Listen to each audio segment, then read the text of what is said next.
This video is supported by the National Science Foundation. Hello everyone, my name is Mandy and I'm a member of the Florida Institute for National Security at the University of Florida. I'm here today to give you a short overview about Anaconda and Python. The first part of this video is a brief overview about Anaconda, including how to install, how to set up virtual environment, and how to install packages. The second part of this video will be a basic Python tutorial. I'll be going through the print function, basic data types and how to convert between them, numerical and logic operations, some commonly used data structures, loops, decisions and control, and finally how to work with NumPy array. I will also include links to supplemental materials in the description for your references.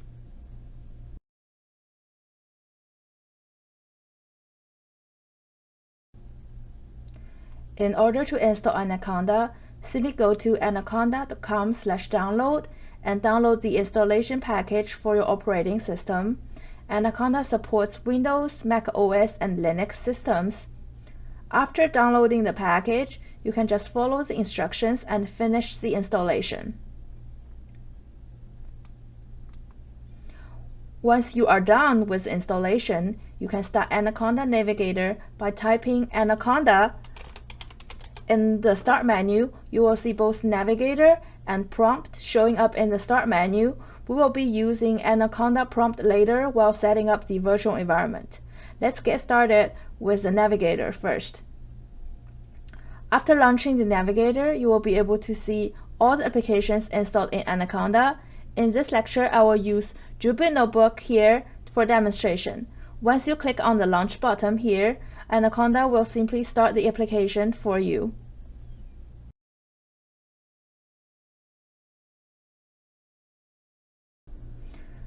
The next topic I will cover is the setting up of the virtual environments. But before I get started about this setting up, I want to talk about why we need virtual environments first. With a virtual environment, you have complete control over the version of Python used, the installed packages, and their scheduled upgrades. Virtual environment can give you a stable environment. I personally recommend setting up separate virtual environment for every single project that you work on. Finally, let's talk about how to set up virtual environment with Conda. There are actually two ways of doing that. The first approach is through the Anaconda Navigator. Simply go to the Environments tab on the left and click on the Create button on the lower left corner. This window will pop up. You will be able to name your environment and choose the desired version and the language that you prefer. After you name the environment, the location here will tell you where this environment is located, and all the packages you have installed will go there. The second approach is through the Anaconda prompt. First, launch the prompt, and then we can easily create environment using this command conda create name and specifying the name of our environment here. Let's call this environment testing in our case. You hit Y for confirmation, and then as you can see here, you can use conda activate followed by the environment name to activate the environment, and then when you're done with the environment, always remember to deactivate the environment with conda deactivate. Let's first activate our environment here. As you can see, the environment has switched from base to testing here, and then if we deactivate, you can see the environment has changed back to base here.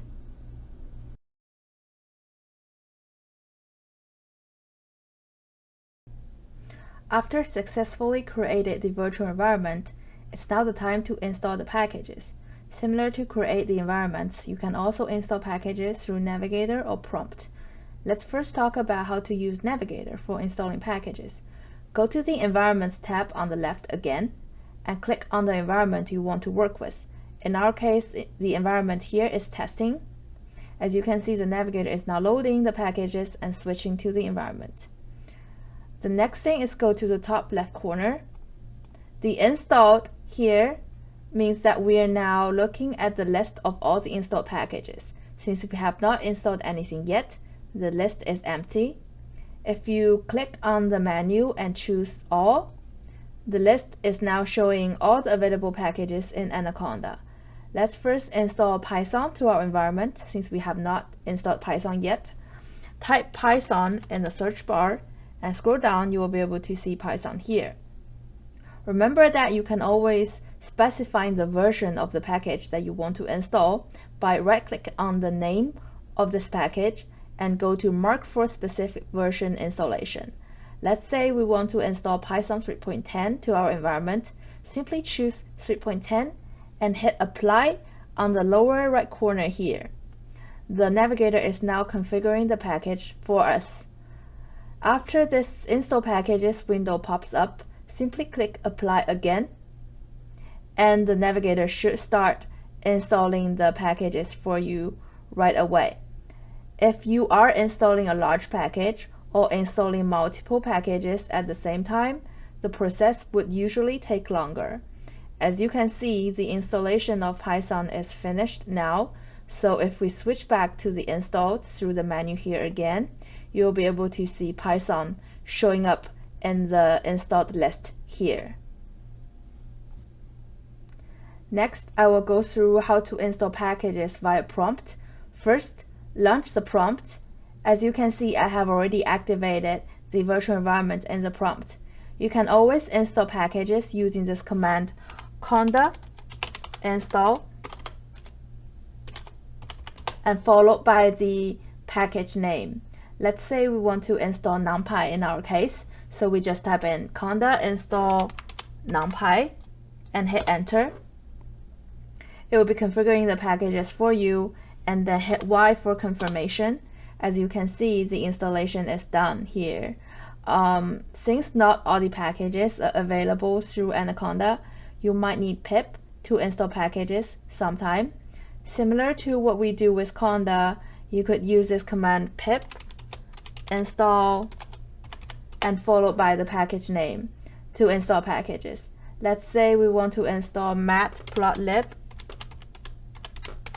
This is a package used for plotting figures in Python. Hit enter. It should start configuring and installing the packages again. Since we're installing multiple packages here, sometimes it might take a while to finish the process. As you can see, installing packages through pip is also finished here in the prompt. At this time point, I have already covered the installation of Anaconda, setting up virtual environments, and installing packages to environment. I will also include some links to the useful materials about Anaconda in the description for your references.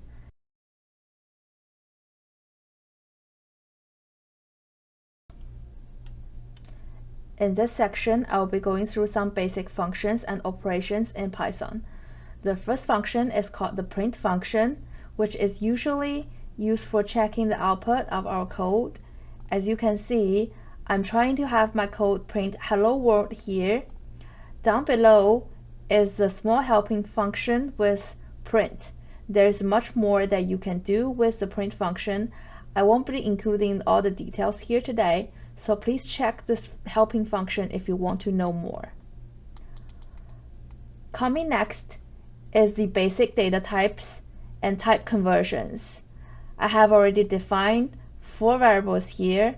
I equal to 1 is a integer, f equal to 1.33 is a float, s equal to h is a string, b equal to true is a boolean here. Let's first do some conversion from integer and float. As you can see, the first line of code here is trying to convert from integer to float. So the original value of I is equal to 1 and its class was integer. After converting it to float, the value now becomes 1.0. Similar to converting from float to integer, the value f was 1.33 and the class of f was float before the conversion. And after converting it to integer, the value now becomes 1. The third line of code here is kind of demonstrating you a special case so that you will know the conversion to integer doesn't work actually as a rounding up. So as you can see, if you are converting from 1.99 to an integer, it will still give you 1 instead of 2. And then the fourth line of code here is trying to convert from integer to a string. As you can see, after the conversion, it still does look like what we have originally, 1, but the class is now a string, as the sanity check is telling you here. And finally, we want to convert from integer and to boolean. So simply use bool and followed by the value that you want to convert. So converting from 1.99 to boolean is giving you true, and the converting from 0 to boolean is giving you false value. Please remember that the conversion to boolean would only give you two types of results, either true or false. Let's do some more conversion with integer. So as you can see here, the original value of b is true and its type was boolean, and after the conversion it's giving us 1. And then if you are converting from false to integer, the result would be 0. Please remember that the conversion from boolean to integer would always give you either 1 or 0. It has to be one of them. And then the next topic I want to talk about is some operations. Let's get started with the numerical operations first. I have already defined two variables, a and b, equal to 7 and 2 here. I won't be covering the addition and subtraction here in this tutorial, but I will go through the multiplication, the divide, the integer divide, and the remainder and the power in Python. So if we hit run here, as you can see, a times b, 7 times 2 is equal to 14, and 7 divided by 2 is 3.5. The integer divide between 7 and 2 is 3, and the remainder from that is 1. And finally the power, 7 to the power of 2 is actually 7 squared, so which is returning 49 here. The next thing I want to cover is some logic operations, including not, smaller, greater, smaller or equal to, greater or equal to, not equal, and equal. First things first, let's define some variables. So we're still keeping the a and b equal to 7 and 2 from the previous section, and then we're adding two more variables called t and f equal to true and false respectively. So as you can see, if you're checking t and f, which is true and false, which will naturally return a false to you, and then not t or not false is equal to false or true, which would return a true, and then not a, since a is not 0, so it would always give you false. And then a equal greater or equal to b is true here, and then a definitely doesn't equal to b, so which will give you a false, and then a doesn't equal to b is actually a true here.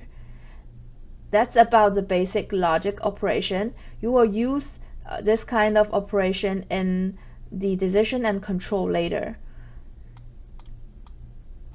The next thing I want to cover is some basic data structures, including lists, tuples, sets, and dictionaries. So first things first, let's define 4 different data structures. The I and T here are both lists. The only difference between them is that I is actually mutable, but T is immutable. S here is called sets. Please remind that the sets doesn't allow replicate values in it. D here is called the dictionary. As you can see, the value 10, 11, 12, and 13 here are called the keys of the dictionary. The variable L, the string 11, the integer 2, and the Boolean value false are called the values of this dictionary. Let's first get to play with the list. So if you want to print out the first element of a list, you can always use this list 0. Please remind that the index in Python start from 0 instead of 1. And then if you ever want to add new element into a list, you can simply use list.append followed by the element that you want to add. As you can see, after adding 100 into the list, our list is now become 1, 2, 3, and 100. Let's now get to the sets.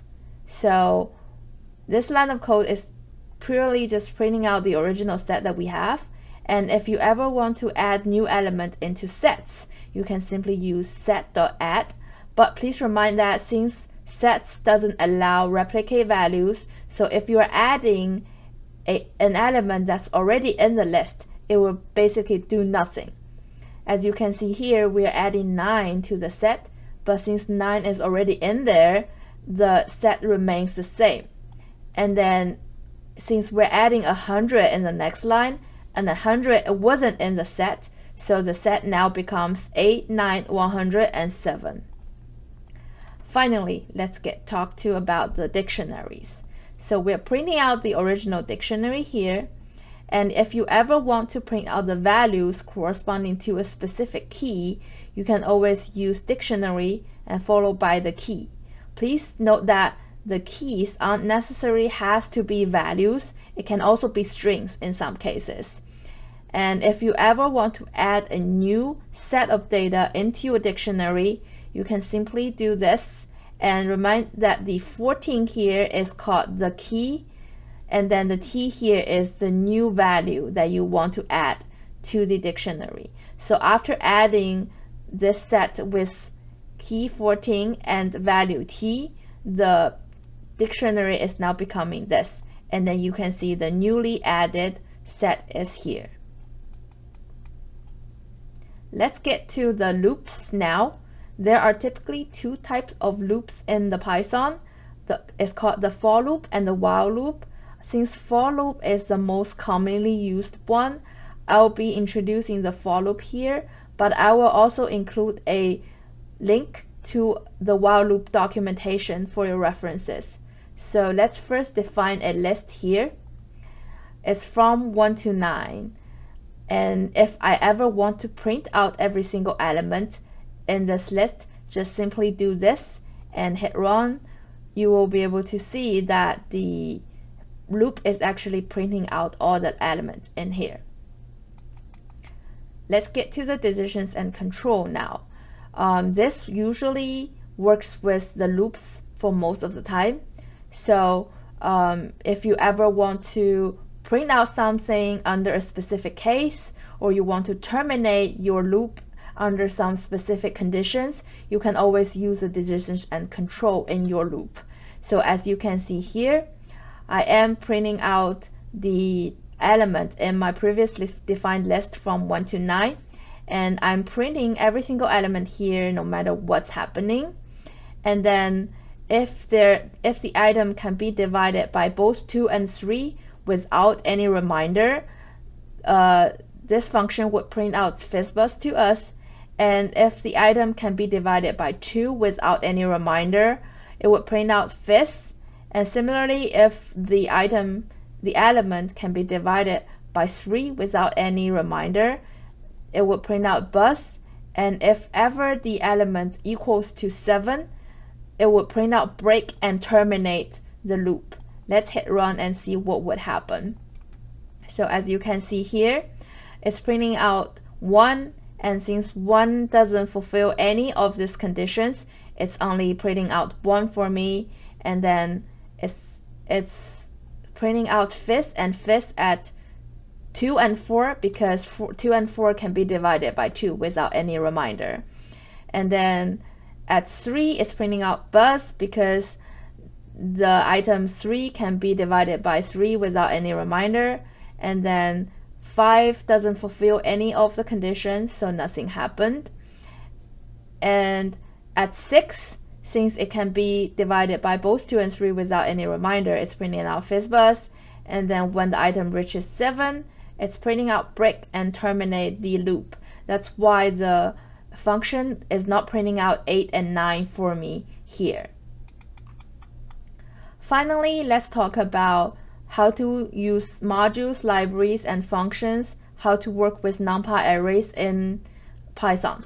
So when you're working with libraries or modules, the most important thing is always to remember to import the library or the module that you want to work with, otherwise you will get error messages. So let's first import NumPy and then define a list here that we want to work with the NumPy array module later. So the first thing that we want to do is converting this list we defined here into an array. And then you will be able to see that the array does look like the list, and then the shape is 4 by 3 and the data type is integer 32. Please remember that you can always use array.shape to check the shape of your array and use array.dtype to check the data type of your array. Since we will be working a lot with images in this course series, you will probably be working with the data type called uint8 a lot in the future. So let's get started about how to convert the data types. So if we want to convert the original value with type int32 to an array with data type uint8, just simply do array.astype uint8, and then we hit run here. We'll be able to see that the shape of this array remains the same. The data type changes to uint8, and the element -12 changes to 244. Please remember that the data type uint8 would only give you values that's between 0 and 255. Since we'll be working a lot with images, the reshape function is also very important to know, because you might need to alter the shape of your image in the future for some problems. So simply use array.reshape to change the shape of this array to whatever the shape that you want it to be. For example, we want to reshape our array to 3 by 4 instead of 4 by 3. So as you can see here, the shape now is 3 by 4 and the data type remains the same. And in some cases, you might only want to work with one or like several channels only in your image. So this is something that you can do to extract the layers that you want from the image. So for example, we are extracting the first 2 layers in the image, and then you will be able to see that it's given us the top 2 layers, 1, 2, 3, 4, 5, 6, 7, 8, and then the shape now becomes 2 by 4 and the data type remains the same. At last, I want to talk about some of the functions that you can get help with Jupyter Notebook. So if you ever want to check the Python version, you can always use Python version here and hit run. It will tell you which Python version you are using right now. As you can see that I'm currently using Python 3.10 here. And then if you ever want to check the package list that's running on the current environment, you can use pip freeze, and this will export and print out all the packages for you here.